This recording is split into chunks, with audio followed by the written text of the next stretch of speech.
د ملګري ملتونو د ایشیا او بحر الکاهل د پارلماني او ټولنیز کمیشن اسکیپ په خپل یو تازه ریپورت کې ویل چې پاکستان ته پراتلونکي وخت کې د موسمي بدلون لامل کلیش 6 بلین ډالر نقصان کېدی شي. څېړونکي وایي چې دلته د موسمي بدلون اثرات ښکاره شوي او دا د جاني زیان سره سره د مالی زیان سبب هم ګرځېدی شي. په ریپورت کې ویل شوي کوم موسمي بدلون خطرناکې کچې ته رسیږي نو هندوستان ته تر ټولو زیات کلیز 215 په دویم نمبر پاکستان ته 6 بلین او ترکی ته 40 بلین ډالر تاوان رسیدلی شي. ریپورت کې ټول 53 هیوادونو ته د تاوان اندازه 302 بلین ډالر لګول شوی ده.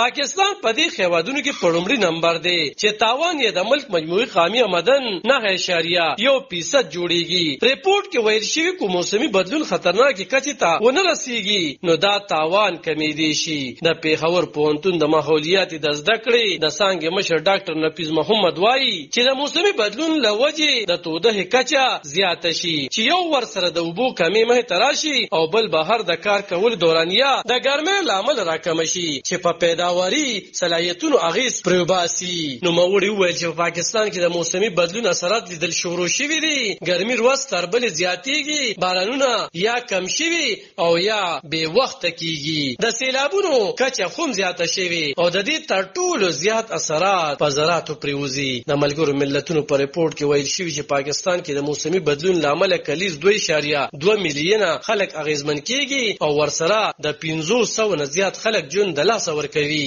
ریپورت کې ویل شوی چې وړاندې به خلک د سیلابونو لامل ډیر اغیزمن کېدل، خو په وروستو کلونو کې لیدل کیږي چې د وچکالۍ له وجې د خلکو په ژوند اثرات پریوزي. د ریپورت تر مخه پاکستان کې په وچو علاقو کې زراعت 83% نقصان رسیدي شي، کم چې د خوراک د کمی سبب ګرځېدی شي. د پاکستان د حکومت له لوري لا هم د دې ریپورت په اړه کوم بیان مخې ته نه دی راغلی، خو د کال 2022 او 23 بجټ کې د چاپیریال ساتنې لپاره څه کم 10 بلین روپۍ مختص کړي دي.